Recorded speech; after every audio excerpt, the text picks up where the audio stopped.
하나님의 말씀 함께 봅니다. 구약성경 욥기 2장 1절부터 10절까지의 말씀. 욥기 2장 1절부터 10절까지 저와 함께 교독합니다. 제가 1절을 먼저 읽겠습니다. 또 하루는 하나님의 아들들이 와서 여호와 앞에 서고 사탄도 그들 가운데 와서 여호와 앞에 서니 여호와께서 사탄에게 이르시되 내가 어디서 왔느냐? 사탄이 여호와께 대답하여 이르되 땅을 두루 돌아 여기저기 다녀왔나이다. 여호와께서 사탄에게 이르시되 네가 내 종 욥을 주의하여 보았느냐? 그와 같이 온전하고 정직하여 하나님을 경외하며 악에서 떠난 자가 세상에 없느니라. 네가 나를 충동하여 까닭 없이 그를 치게 하였어도 그가 여전히 자기의 온전함을 굳게 지켰느니라. 사탄이 여호와께 대답하여 이르되 가죽으로 가죽을 바꾸오니 사람이 그의 모든 소유물로 자기의 생명을 바꾸올지라. 이제 주의 손을 펴서 그의 뼈와 살을 치소서. 그리하시면 틀림없이 주를 향하여 욕하지 않겠나이까. 여호와께서 사탄에게 이르시되 내가 그를 내 손에 맡기노라. 다만 그의 생명은 해하지 말지니라. 사탄이 이에 여호와 앞에서 물러가서 욥을 쳐서 그의 발바닥에서 정수리까지 종기가 나게 한지라. 욥이 제 가운데 앉아서 질그릇 조각을 가져다가 몸을 긁고 있더니 그의 아내가 그에게 이르되 당신이 그래도 자기의 온전함을 굳게 지키느냐? 하나님을 욕하고 죽으라. 그가 이르되 그대의 말이 한 어리석은 여자의 말 같거든. 우리가 하나님께 복을 받았은즉 화도 받지 아니하겠느냐 하고 이 모든 일에 욥이 입술로 범죄하지 아니하니라. 아멘. 욥을 신뢰하신 하나님은 욥의 신앙을 증명하기 위해서 그를 보호하던 울타리를 거두셨습니다. 그래서 하나님의 허락을 받은 사탄은 욥의 신앙을 흔들기 위해서 극심한 재앙을 보냈죠. 그래서 하루아침에 그의 모든 소유가 무너졌습니다. 또한 자녀 10명의 자녀들까지도 다 죽음을 맞이했습니다. 욥의 입장에서 이 하루 동안에 일어났던 이 극심한 재앙은 이해할 수도 없고 또한 감당할 수도 없는 재앙이었습니다. 욥은 이 재앙 앞에서 옷을 찢고 머리를 밀고 땅에 엎드려 예배하면서 하나님 앞에 자신의 모든 심정을 다 토해냈습니다. 그리고 그렇게 예배하며 하나님 앞에 모든 감정을 쏟아 부으며 그는 신앙의 고백을 드렸죠. 내가 모태에서 알몸으로 나와 싸운즉 또한 알몸이 그리로 돌아가올지라. 주신 이도 여호와시오 거두신 이도 여호와시오니 여호와의 이름이 찬송을 받으실지로다. 여러분, 이 욥의 신앙 고백은 어느 한순간의 감정과 결단으로 드려질 수 있는 고백이 아닙니다. 우리가 이미 살펴보았듯이 욥이 이런 고백을 할 수 있었던 그 힘은 평생을 하나님을 경외하며 악에서 떠나는 훈련을 늘 해왔기 때문에 그 신앙의 실력이 지금 발휘된 것이지 한순간에 감정의 결단을 가지고 할 수 있는 고백이 절대로 아닙니다. 이렇게 꾸준히 하나님 앞에서 나를 다스리며 감정을 절제하며 악에서 떠나고 하나님만을 경외하는 훈련을 꾸준히 해내는 것, 이것이 진짜 신앙의 실력이죠. 이렇게 욥은 자신의 믿음이, 자신의 신앙이 어떤 소유의 유무에 따라서 좌지우지되는 신앙이 아니라 하나님과 자신의 관계 때문에, 소유와 상관없이 관계 때문에 믿음을 가지고 신앙을 지켜낸 것임을 증명했습니다. 이는 결국 욥을 신뢰하신, 욥을 기대하신 하나님의 승리인 것이죠. 이제 성경은 다시 천상으로 시선을 돌립니다. 내용을 잠깐 볼까요?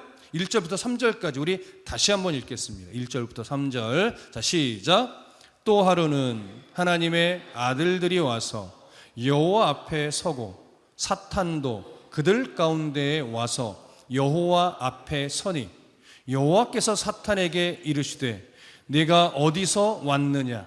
사탄이 여호와께 대답하여 이르되 땅을 두루 돌아 여기저기 다녀왔나이다. 여호와께서 사탄에게 이르시되 네가 내 종 욥을 주의하여 보았느냐? 그와 같이 온전하고 정직하여 하나님을 경외하며 악에서 떠난 자가 세상에 없느니라. 네가 나를 충동하여 까닭 없이 그를 치게 하였어도 그가 여전히 자기의 온전함을 굳게 지켰느니라. 아멘. 지금 우리가 읽은 욥기 2장 1절부터 3절의 내용은 이미 우리가 살펴봤던 욥기 1장 6절부터 8절의 내용과 거의 똑같습니다. 원문으로 봐도 거의 동일한 단어를 사용했습니다. 다만 마지막에 한 부분 정도 다른 표현이 더 추가되었을 뿐 이미 1장에서 살펴봤던 천상회의의 내용과 똑같은 내용이 기록되어 있음을 볼 수 있습니다. 그래서 그 첫 번째 표현이 이렇게 시작합니다. 또 하루는, 이 표현은 어떤 의미냐면 다시 새로운 장면으로 우리의 시선을 전환시키는 그런 역할을 하는 연결어입니다. 그러면서 이제 천상회의의 장면을 다시 소개하는데 하나님이 주관하시는 그 천상회의에 누가 등장을 합니까? 천사들과 사탄이 등장을 합니다. 자, 천사들과 사탄이 이제 하나님의 천상회의에 딱 참여를 하면서 하나님이 먼저 동일하게 묻죠. 네가 어디서 왔느냐? 몰라서 묻는 것이 아니라고 이미 정리했습니다. 그 사탄도 하나님이 허락하신 영역 안에서만 활동할 수 있는 제한적인 존재임을 드러내는 것입니다. 그리고 나서 사탄이 대답을 하죠. 땅을 두루 돌아 여기저기 다녀왔나이다. 무슨 의미였죠? 삼킬 자를 찾기 위해, 참소할 만한 자를 찾기 위해 사람들의 죄를 구석구석 다니며 살피고 돌아왔다는 거예요. 그때 하나님이 이제 다시 또 동일하게 묻습니다. 네가 내 종 욥을 주의하여 보았느냐?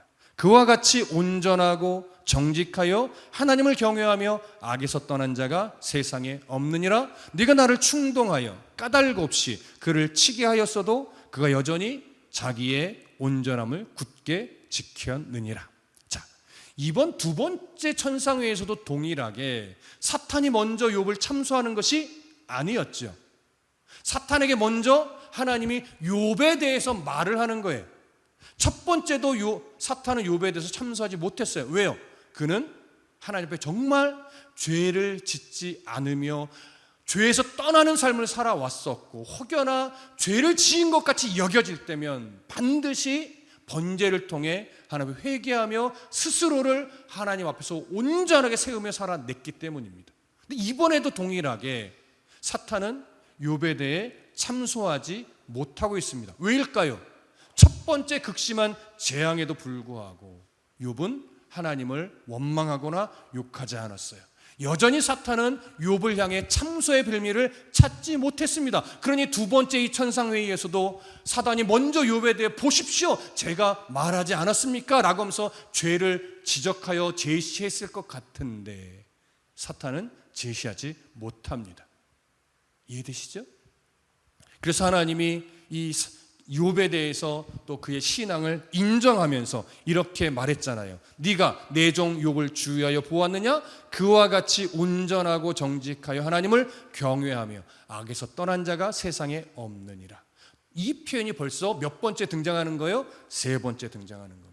첫 번째는 앞부분 1장에서 저자의 입술로 동일한 표현이 등장했고, 두 번째는 천상회의의 그 첫 번째에서 하나님이 욥에 대해 동일하게 이렇게 신앙을 평가했고, 이제 천상회의 두 번째 자리에서 하나님이 욥에 대해 이렇게 평가합니다. 세 번째로 등장하는 욥의 신앙에 대한 평가죠. 자, 그러면서 이제 욥에 대해서 사용하지 않았던 표현이 등장하는데 그것이 이겁니다. 네가 나를 충동하여 까닭 없이 그를 치게 하였어도 그가 여전히 자기의 온전함을 굳게 지켰느니라. 자, 여기 보니까 네가 나를 충동하여 이런 표현을 합니다. 이게 어떤 의미냐면 문장으로만 보면 사탄이 하나님에게 욥의 일로 하나님을 자극했다라고는 의미로 여겨져요. 하지만 무엇을 조심해야 되냐면 사탄이 하나님의 감정을 흔들 수는 없죠. 사탄은 하나님의 감정을 흔들 수 있는 존재가 아닙니다. 또한 하나님은 어떠한 존재에 의해서도 자신의 감정이 흔들리시는 그런 분이 절대 아닙니다. 따라서 지금 이 표현은 어떤 의미냐면 사탄이 하나님의 감정을 쥐고 흔들었다는 의미가 아니라 하나님이 의도하신 대로 사탄이 하나님께 욥에 대한 시험을 뭐하게 했다? 요구하게 했다라고 하는 의미예요. 이해되시죠? 그래서 네가 나를 충동하여 까닭없이 그를 치게 하였어도 라고 하는 이 표현을 다시 좀 풀어서 정리해보면 하나님이 의도하신 대로 사탄이 욥에 대한 시험을 하나님 앞에 요구했고 하나님은 이유 없이 욥을 사단에게 맡겨서 그를 시험하도록 그의 소유를 치도록 허락하셨다라고 하는 의미입니다. 제가 이유 없이라는 표현을 썼는데 이 이유 없이라는 게 어떤 의미겠어요? 욥이 재앙을 받을 때에 그 재앙은 욥에게 잘못이 있기 때문에 주어진 재앙이 아니라는 거예요. 욥은 정말 아무런 이유 없이 사단에 의해 재앙을 받았습니다. 하나님이 재앙을 보낸 것이 아니라 보호하시던 그 울타리를 잠시 거두니까 사단이 그 틈을 타서 욥에게 재앙을 보낸 거죠. 그러나 욥은 그 재앙을 마주하면서 자신의 믿음이 하나님과의 관계에 있음을 증명하듯이 하나님을 원망하지 않았습니다. 그렇기 때문에 하나님이 욥에 대한 시험을 허락하신 이유는 사탄과 세상을 향해서 그의 믿음이 어떠한지를 증명하기 위해서 허락하신 거예요. 그러니까 이 시험은 욥을 향한 하나님의 기대이며 욥을 향한 하나님의 신뢰라고 말할 수 있는 것이죠. 하나님은 이어서 이렇게 설명합니다. 욥에 대해서 이렇게 말씀하신 다음에 그가 여전히 자기의 온전함을 굳게 지켰느니라. 하나님이 기대하셨던 대로, 하나님이 신뢰하셨던 대로 욥은 흔들리지 않고 믿음을 지켜냈다는 거예요. 사탄의 주장이 틀렸음이 확실하게 증명됐죠. 자, 그런데 여기서 사탄이 자신의 실패를 인정하지 않고 다시 한번 문제 제기를 합니다. 자, 그 장면을 볼까요? 4절부터 6절까지 함께 읽습니다. 4절부터 6절 시작. 사탄이 여호와께 대답하여 이르되 가죽으로 가죽을 바꾸오니 사람이 그의 모든 소유물로 자기의 생명을 바꾸올지라. 이에 이제 주의 손을 펴서 그의 뼈와 살을 치소서. 그리하시면 틀림없이 주를 향하여 욕하지 않겠나이까. 여호와께서 사탄에게 이르시되 내가 그를 네 손에 맡기노라. 다만 그의 생명은 해하지 말지니라. 자, 사탄은 먼저 하나님 앞에 문제 제기를 이렇게 합니다. 가죽으로 가죽을 바꾸오니 사람이 그의 모든 소유물로 자기의 생명을 바꾸올지라. 지금 사탄이요 모호한 관용어를 사용해서 욥의 승리를 지금 인정하지 않으려고 하는 거예요. 무슨 말이냐? 자, 여기 가죽으로 가죽을 바꾸오니 이런 표현을 하잖아요. 이게 좀 해석하기가 좀 어려운 그런 관용어인데요. 해석적 방향이 크게 두 가지로 나뉘어집니다. 첫 번째는 어떻게 해석을 하냐면 이 가죽이라고 하는 단어를요 가치 없는 것으로 이해를 하고 해석하는 거예요. 그렇게 되면 어떻게 되냐면 하나님이 가치 없는 것으로 치셨사오니 가치 없는 결과가 나온 겁니다, 이런 의미가 돼요. 이걸 다시 풀어 설명드리면 이렇습니다. 욥의 신앙을 흔들기 위해서 소유물이라고 하는 좀 가치 없는 것, 생명보다도 가치 없는 것을 치셨으니까 욥이 신앙을 지키는 그런 가치 없는 결과가 나온 겁니다, 이런 말이에요.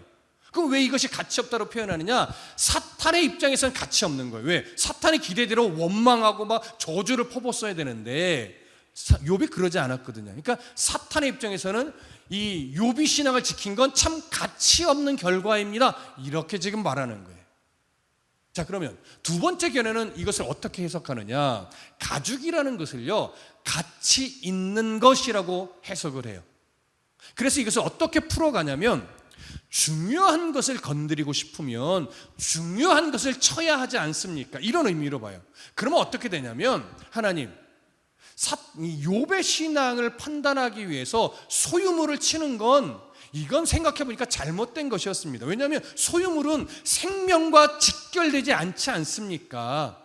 그러니까 욥의 신앙을 판단하기 위해서 소유물을 치는 것은 잘못된 거였습니다. 생명을 치는, 생명의 위협을 받는 시험이어야 욥의 그 신앙을 제대로 평가할 수 있는 것 아니겠습니까? 이렇게 문제 제기를 했던 거예요.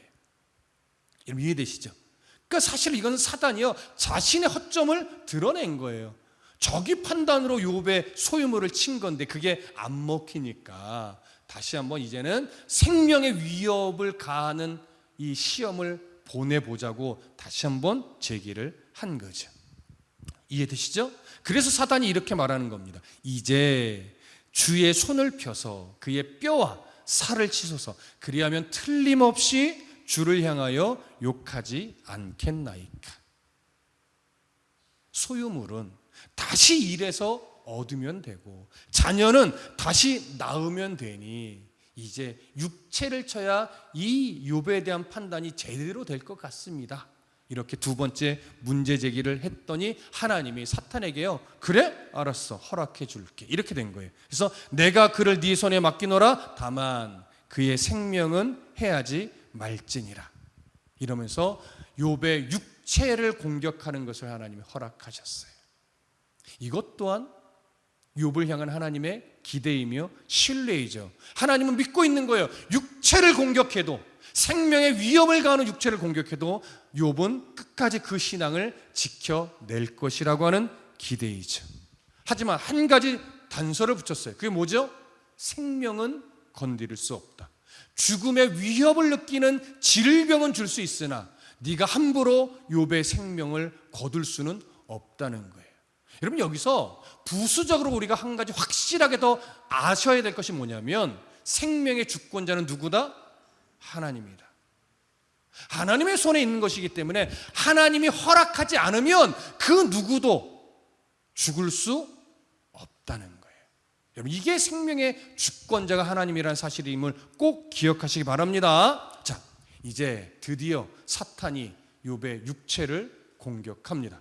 7절부터 10절까지 우리 함께 봅니다. 함께 읽습니다. 시작. 사탄이 이에 여호와 앞에서 물러가서 욥을 쳐서 그의 발바닥에서 정수리까지 종기가 나게 한지라.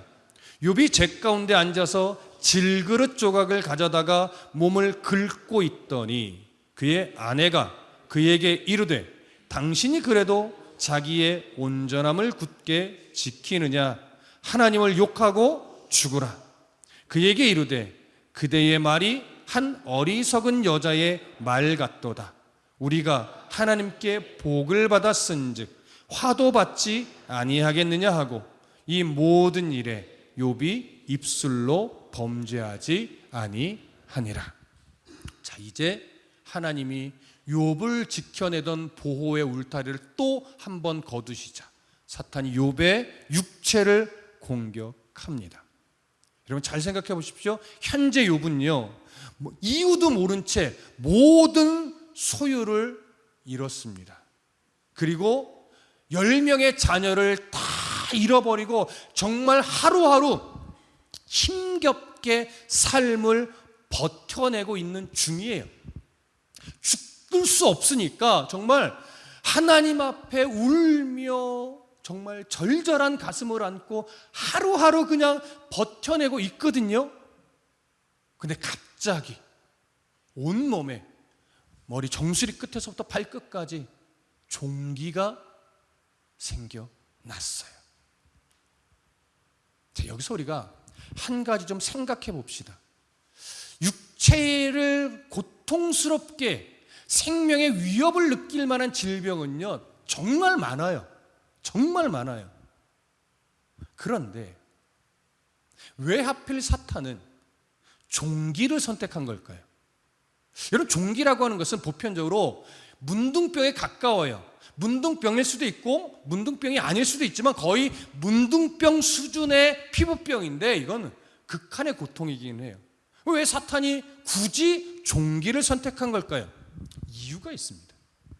일단 문둥병 수준의 이 종기는요, 온 몸에 퍼져서 육체적으로 고통을 받지만 많은 사람이 다 눈으로 보고 알아요.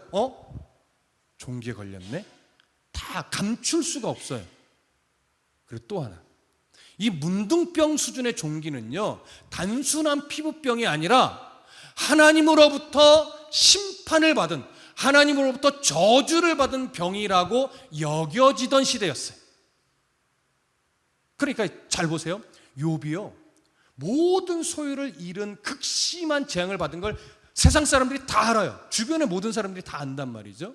근데 어느 날 갑자기 머리끝부터 발끝까지 종기가 딱 일어나니까 모든 사람이 욥을 향해 손가락질하며 뭐라고 외쳤을까요? 욥이 드디어 하나님의 심판을 받았구나.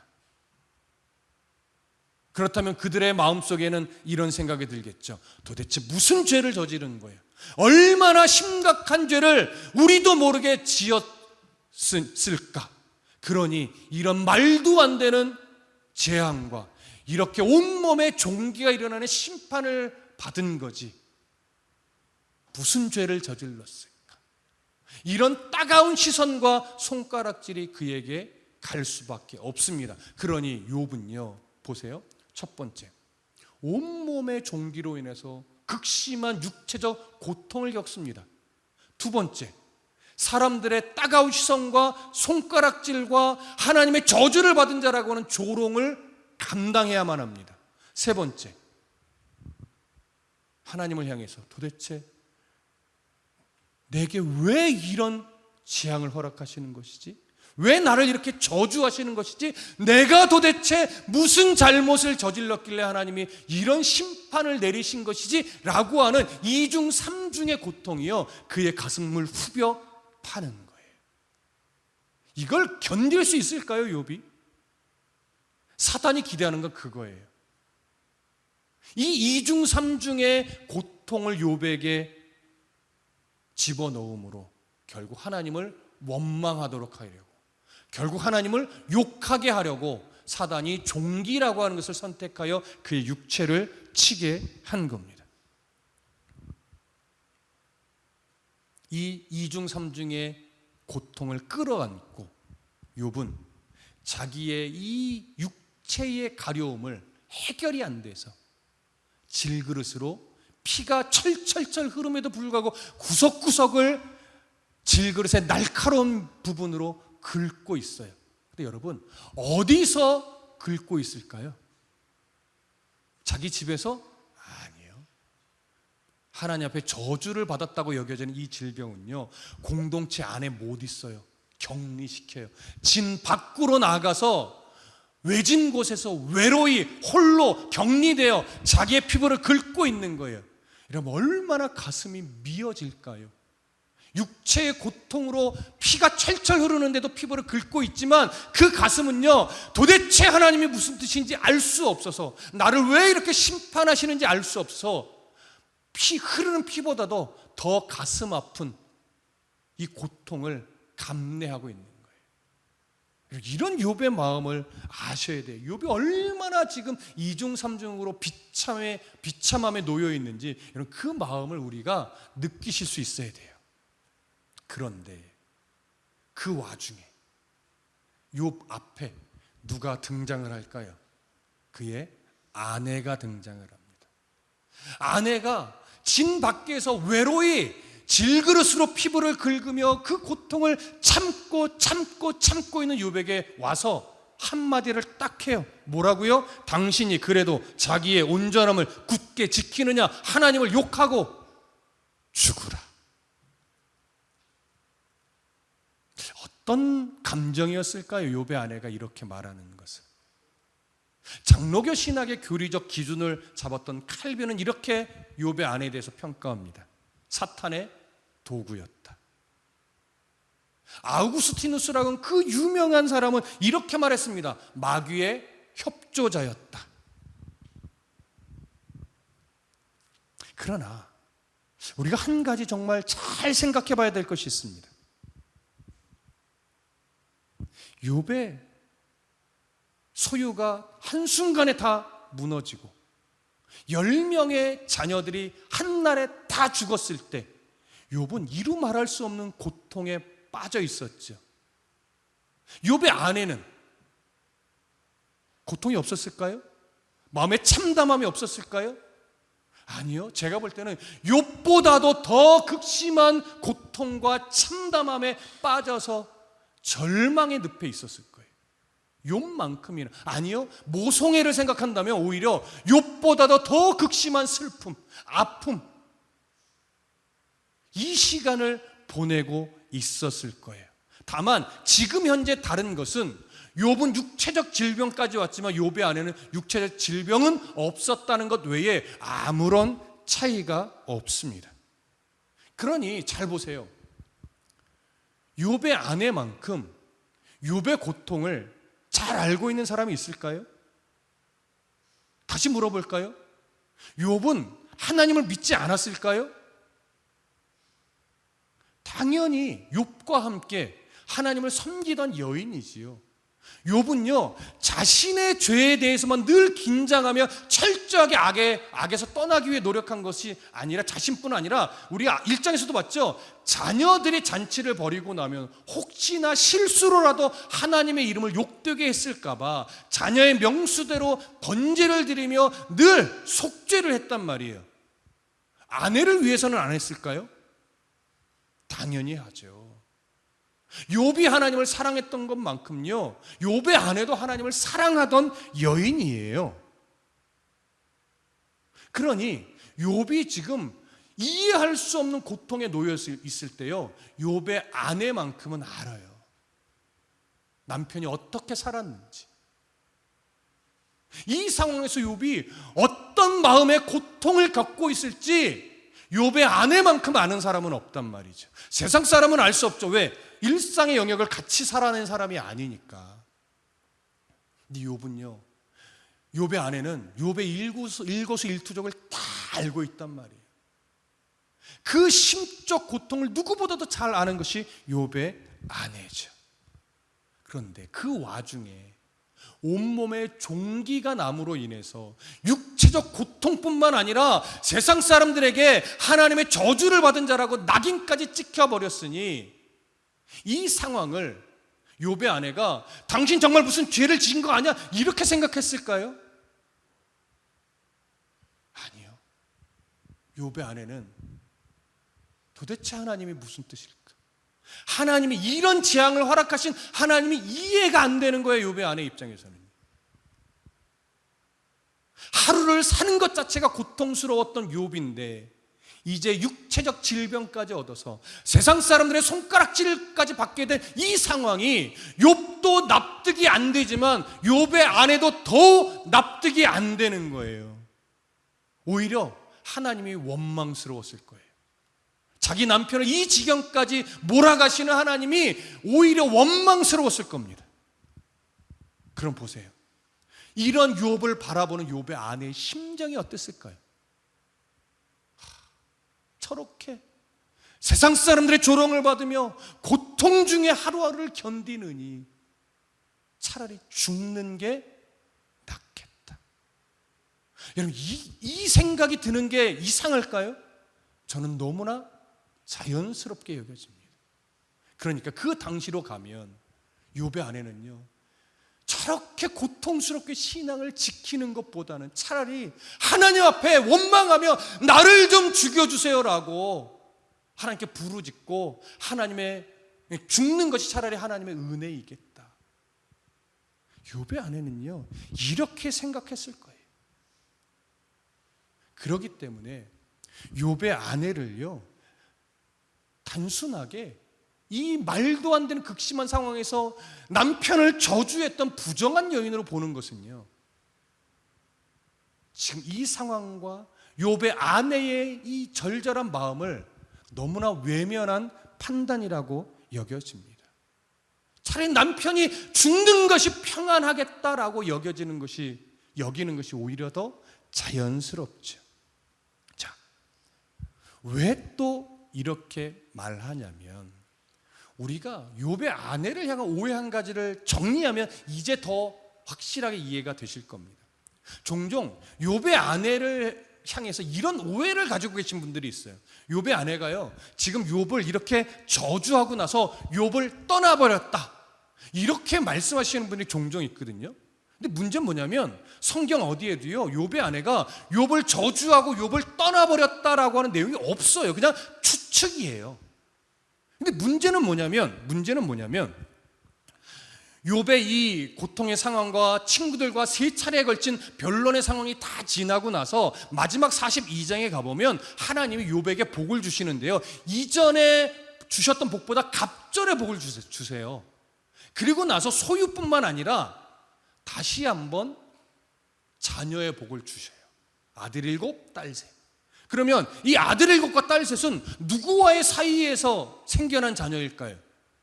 욥이 재혼했을까요? 성경은 욥의 재혼을 말하지 않습니다.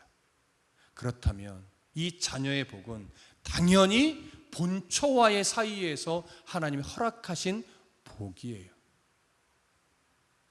그렇다면 욥의 아내는 지금 욥의 상황을 보며 너무나 가슴이 아파서 차라리 하나님을 저주하고 죽으세요, 그게 당신이 평안을 이루는 거 아니겠습니까? 라고 탄식하듯이 쏟아냈지만 그 이후부터 그까지 아무 소리 없이 욥의 아내는 욥 곁에서 욥과 함께 그 고통의 시간을 함께 보냈던 여인일 수밖에 없습니다. 이런 여인을 부정하게 본다고요? 이런 여인을 사탄의 도구라고 생각한다고요? 이건 너무나 무리한 견해예요. 저는 오히려 욥도 너무나 멋지고 대단하지만 그런 욥 옆에서 그를 떠나지 않고 끝까지 함께 고통의 시간을 보내온 욥의 아내가 훨씬 더 멋진 여인 같아요. 신앙을 논하는 건 아니에요. 하지만 욥만큼 욥의 아내도 그 신앙을 지키며 하나님을 떠나지 않고 남편을 떠나지 않았던 너무나 훌륭한 여인이라고 생각을 합니다. 동의가 되십니까? 그렇지만 분명 욥 아내가 지금 욥에게 한 말은 신앙적으로 올바른 말은 아니에요. 탄식처럼 터져나온 말이죠. 그래서 욥이 아내에게 이렇게 말합니다. 10절 보세요. 그가 이르되 그대의 말이 한 어리석은 여자의 말 같도다. 여러분, 이게 격노하면서 한 말일까요? 아니에요.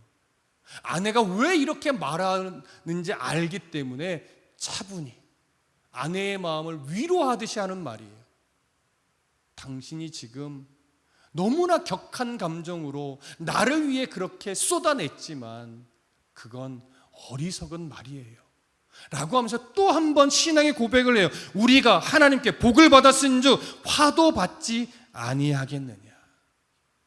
이거요, 다시 원문의 의미를 담아서 풀어보면 이렇게 돼요. 우리가 노력한 것보다도 더 넘치는 복을 누리며 지금까지 살아왔습니다. 그러니 하나님이 지금 화를 주셨다면 우리가 그 화마저도 감사함으로 받아야지요, 이런 의미예요. 앞에서도 말씀드렸지만 이런 신앙 고백은 그냥 되는 게 아닙니다. 서론에서도 말씀드렸듯이 욥이 철이 들기 전 철없을 청년의 시절에는 그도 잘못했어요. 욥이 고백했잖아요. 하지만 인생의 철이 들고 신앙의 철이 들면서부터는 정말로 하나님을 경외했고 하나님 앞에서 조금의 범죄라도 저지르지 않기 위해 끊임없이 노력했던 인물이에요. 그렇게 평생을 두고 하나님을 경외하고 악에서 떠나기 위해 애써왔던 그 노력의 결과가 극심한 2번의 재앙 앞에서 이런 고백을 하게 만들었던 겁니다. 하나님은 알았죠. 이런 재앙 앞에 욥이 결코 신앙을 버리지 않을 것이다. 하나님의 기대가 드디어 들어맞았습니다. 욥은 2번의 극심한 재앙 앞에서도 입술로 범죄하지 않았어요. 그래서 성경이 이 모든 일에 욥이 입술로 범죄하지 아니했다라고 증언하는 겁니다. 성경은 욥이 받은 고난을 주로 말하고 있지만 결과적으로 성경의 초점은 욥을 향한 하나님의 기대와 신뢰에 맞추어져 있음을 우리는 봅니다. 욥을 이렇게 기대하셨듯이, 욥의 신앙을 이렇게 신뢰하셨듯이 하나님은 오늘 우리에게도 욥을 향했던 기대와 신뢰를 우리에게도 가지고 계시다는 걸 꼭 기억하십시오. 우리가 욥과 비교할 수 없는 연약한 존재들이지만, 참으로 부족한 것이 많지만 욥과 다르게 여전히 우리는 죄를 지으며 실수하며 넘어지는 인생을 살고 있지만, 그럼에도 하나님은 우리에게도 동일한 기대와 신뢰를 가지고 있어요. 베드로전서 1장 6절부터 7절을 보면 이런 기록이 있습니다. 그러므로 너희가 이제 여러 가지 시험으로 말미암아 잠깐 근심하게 되지 않을 수 없으나 오히려 크게 기뻐하는도다. 너희의 믿음의 확실함은 불로 연단하여도 없어질 금보다 더 귀하여 예수 그리스도께서 나타나실 때에 칭찬과 영광과 존귀를 얻게 할 것이니라. 고난이라고 하는 인생에 어쩔 수 없이 맞이하는 과정을 통해서 신앙의 불순물이 제거되면서 결국 아름다운 믿음의 사람이 될 것이라는 의미죠. 여러분, 우리는 마주하기 싫어도 인생이라고 하는 하나님이 허락하신 드라마 속에서 어쩔 수 없이 반복되는 고난을 맞이하게 됩니다. 시련 자체를 기뻐할 수 있는 사람은 아무도 없어요. 누구나 시련은 힘듭니다. 누구나 시련은 좀 피해 갔으면 하는 바람을 갖게 됩니다. 하지만 하나님이 허락하신 그 시련은요, 담대하게 마주하면 마주할수록 우리 안에 신앙의 불순물이 제거되고 신앙이 성장하면서 거기에 덧붙여서 하나님의 아름다운 사랑과 하나님 나라의 그 복된 소망을 보게 만드는 힘이 있습니다. 그래서 그리스도인은 시련을 피하려 하면 안 돼요. 시련을 마주하면서 하나님이 주신 힘으로 그 시련의 강을 넘어가려고 노력해야 됩니다. 근데 여기서 한 가지 생각하셔야죠. 내 힘으로 넘길 수가 없어요. 그래서 어떻게 해야 돼요? 주님 도와주십시오. 주님과 함께 한다면 이 시련을 뭐 할 수 있다? 넘어갈 수 있습니다. 이 고백이죠. 그래서 바울이 빌립보서에서 고백한 거잖아요. 내게 능력 주시는 자 안에서 내가 모든 것을 할 수 있느니라. 그 모든 것을 할 수 있다는 말은요, 헬라어적으로 풀면 어떠한 상황이 내게 온다 할지라도 견디어낼 각오가 되어 있습니다. 이 고백이에요. 그래서 그 앞에 무슨 말을 했어요? 자족하는 법을 배웠다고 하잖아요. 내가 풍부에도 처해봤고 고난에도 처해봤지만 그 모든 어렵고 힘겨운 이 선교의 상황을 거치면서 제가 배운 것은 하나, 자족하는 법입니다. 그렇기 때문에 내게 능력을 주시는 주님의 은혜 안에만 내가 머물러 있다면 어떠한 상황이 몰아친다 할지라도, 어떤 시련이 인생 속에 내 앞에 놓여 있다 할지라도 그 시련을, 그 상황을 기꺼이 믿음으로 견디어낼 각오가 되어 있습니다. 이것이 바울의 고백이었고, 이미 구약시대에 이 고백으로 살아냈던 인물이 바로 욥인 겁니다. 여러분 동의되시나요?